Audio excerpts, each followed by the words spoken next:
St Columba's churchyard in Drumcliffe, Sligo, is renowned worldwide as the final resting place of one of Ireland's greatest poets, W.B. Yeats. Yeats's great-grandfather was rector here in the early years of the last century. Every year, thousands of tourists flock to this little churchyard to stand in silent reverence and read the famous epitaph which the great poet himself composed a year before his death. The present-day church stands on the site of an ancient ecclesiastical settlement established by St Columba in 574, which, in its heyday, would have ranked with his other great monasteries at Derry, Durrow, and Kells.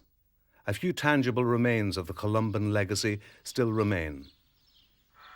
Standing nearby, we have one of the finest Celtic crosses to be found anywhere in Ireland. It's believed to be over 1,000 years old. And this round tower is of a similar age. The raised entrance would have been protection against unwelcome callers. It was said of Columba that he could change water into wine, could summon rain and change the direction of winds, could outwit druid sorcerers, and that he could even raise the dead to life. Whatever the veracity of these claims, Columba was undoubtedly a fascinating and extraordinary individual. His life, and in particular his involvement with Drumcliffe, makes for a compelling story.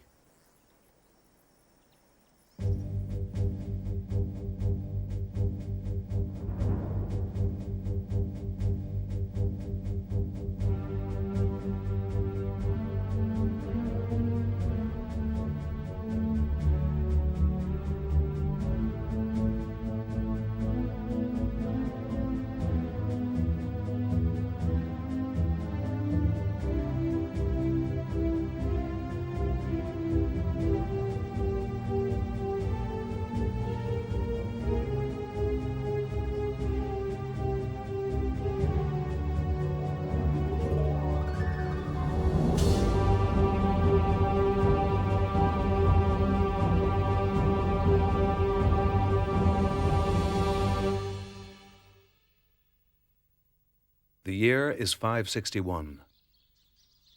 Dawn breaks over sleepy Benbulben Mountain. It is still now, peaceful.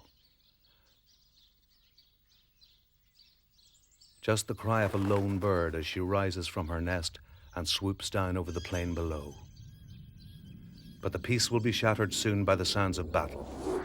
And the outcome of this battle, the Battle of Culdrevna, will have a crucial bearing on the ongoing conflict between relatively new Christianity and the last vestiges of ancient paganism in Ireland. An army prepares for war, and before this day is o'er, the lush green landscape will run crimson with blood, and 3,000 men will lie slain. Columba, the most influential, the most enduring of all the great Irish saints, delivers an eve of battle sermon to his warriors. But how has a man who has given his life to spreading the word of Christ come to the point where he is spiritually preparing an army to go into battle? He is aged 40 now, and to appreciate how this situation has come about, it is necessary to look back at his origins and his life to date. Columba was born into the ruling northern tribal dynasty of the O'Neills. His father was Fideliv, son of Fergus, a descendant of Niall of the Nine Hostages. His mother, Ethna, was of the royal house of Leinster. This being of royal blood assured him access to a fine education, and he took full advantage of his privileged position. He developed a love of books and became quite adept at copying them. He also studied the scriptures and poetry, at which he was tutored by the great bards of his day.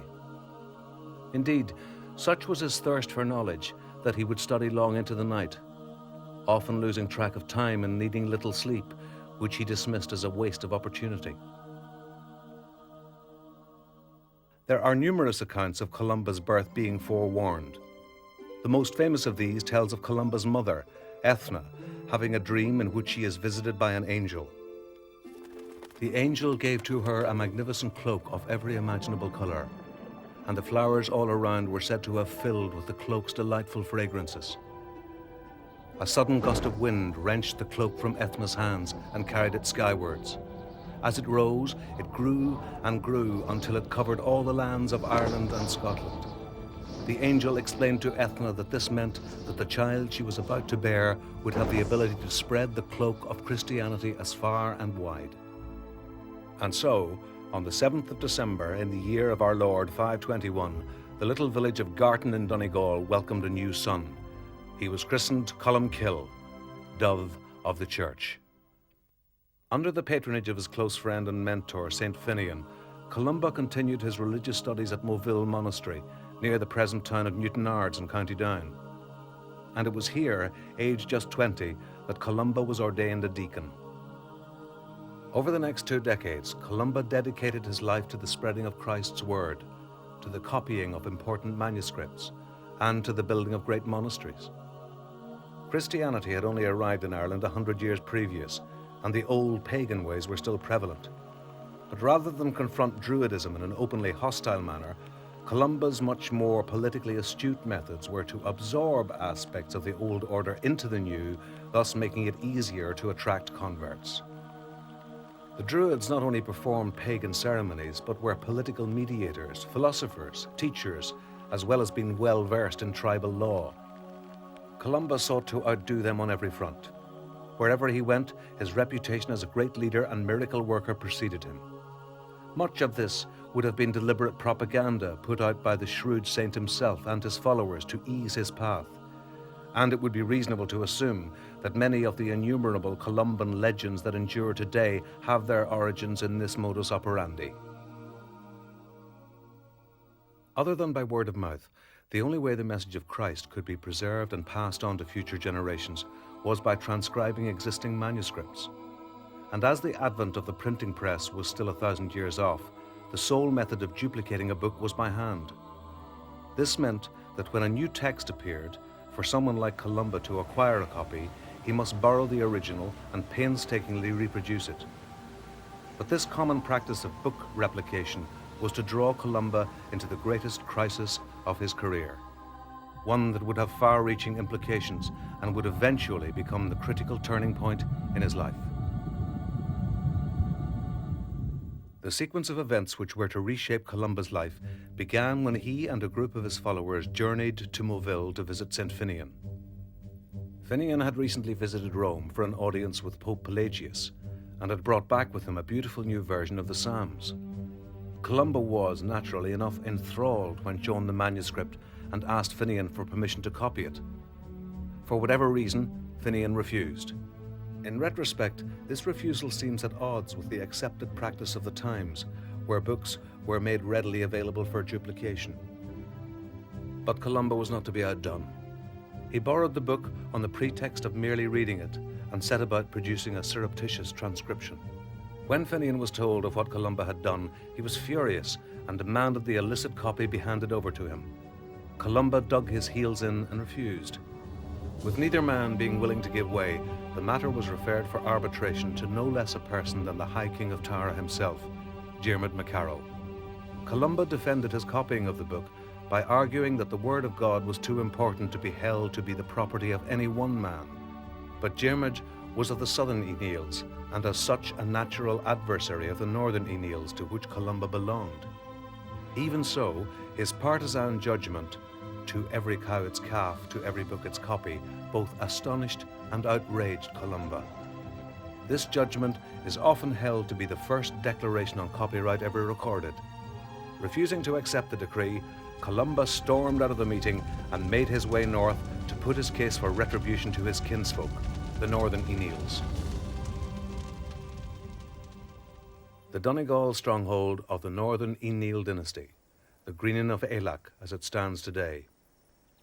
In Columba's time, the Aeneals were all-powerful, and it was standard for internecine feuds between various branches of the family to rage long and bitter. There was certainly no love lost between the northern and southern branches of the clan. Diarmaid, having outflanked his northern brethren by proclaiming himself High King of Ireland in 558. Add to this Diarmaid's continued association with Druidism, his killing of a young hostage to whom Columba had pledged protection, and now this final insult to Columba himself, and the stage was set for a bloody confrontation. Diarmaid, realizing that an engagement was inevitable, led his forces north to do battle. Riding to the fore was a body of druid sorcerers whose magic he believed would make him invincible. And while Diarmid relied on the forces of darkness to deliver him victory, Columba prayed for the guiding hand of Jesus Christ. We can speculate that Columba would have viewed such a victory not just in the context of gaining personal revenge for his humiliation over the Battle of the Books, but on a wider scale, that triumph here would be the final nail in the coffin for paganism in Ireland. Although outnumbered by Diarmaid's 3,000 plus warriors, Columba's side did at least have the advantage of holding the higher ground. But Diarmaid's line of druids threw up a magical and seemingly impenetrable force field against which wave after wave of arrows simply bounced off. The druids themselves, being sorcerers, were held to be immortal and invincible. And when the druids called down a dark, swirling mist to envelop the northerners, terror and panic began to set in. Columba was beseeched to do something to counter the wizardry of the druids. He was raised aloft on an improvised platform and told his men that the power given to him by the Prince of Light was more than a match for the forces of darkness. Then he led them in prayer. Legend has it that an angel appeared in answer to Columba's prayers, and a bolt of lightning from the angel's finger shattered the druid's magic force field, at the same time clearing the mist. Spurred on by this divine intervention, the northerners seized the initiative and surged forth to rout Diarmaid's army. And when the last war cry had uttered, the field of battle fallen still, 3,000 of Diarmaid's warriors lay slaughtered, against just one fatality for the northerners. The High King himself managed to escape, but his power base had been smashed, and he suffered a setback from which he would never recover.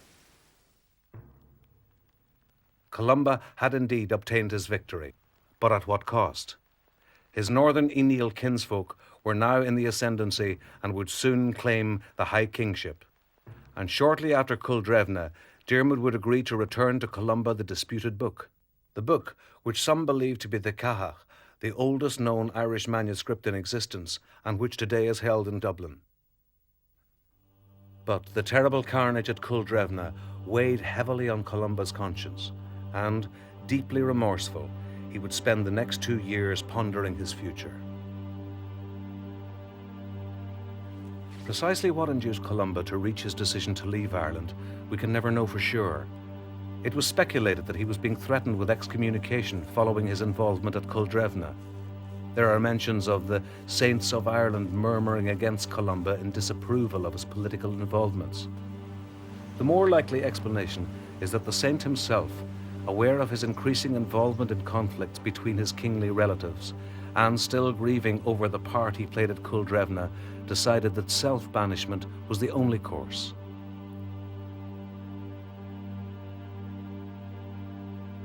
Accompanied, Christ-like, by 12 of his followers, Columba set sail from his beloved Derry into exile in 563.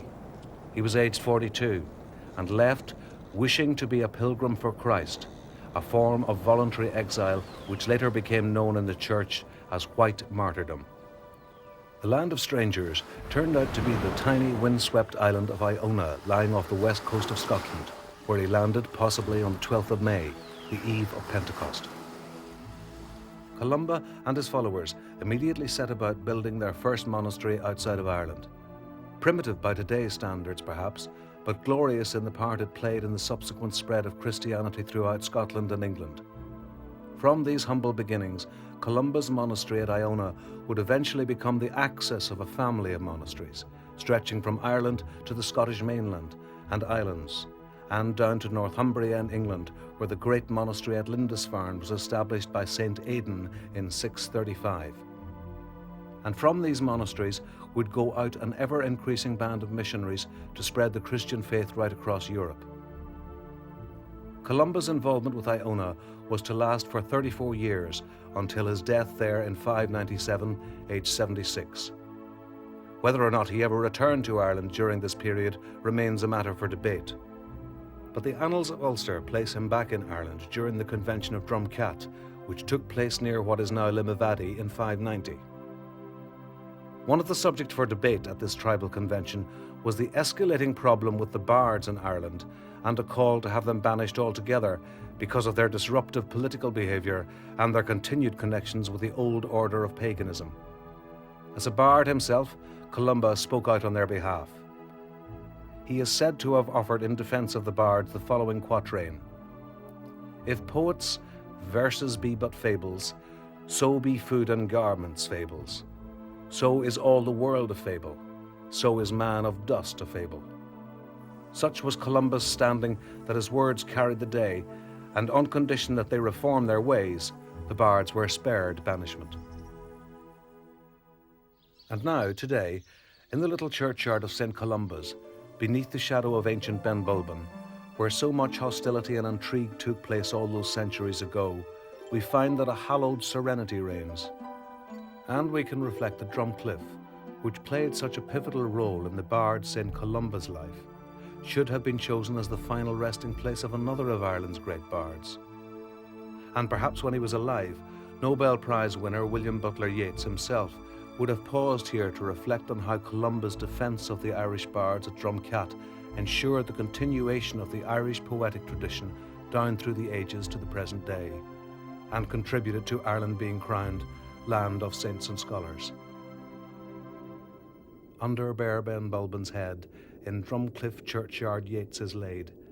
An ancestor was rector there long years ago. A church stands near. By the road an ancient cross. No marble, no conventional phrase. On limestone quarried near the spot, by his command these words are cut: "Cast a cold eye on life, on death, horsemen pass by."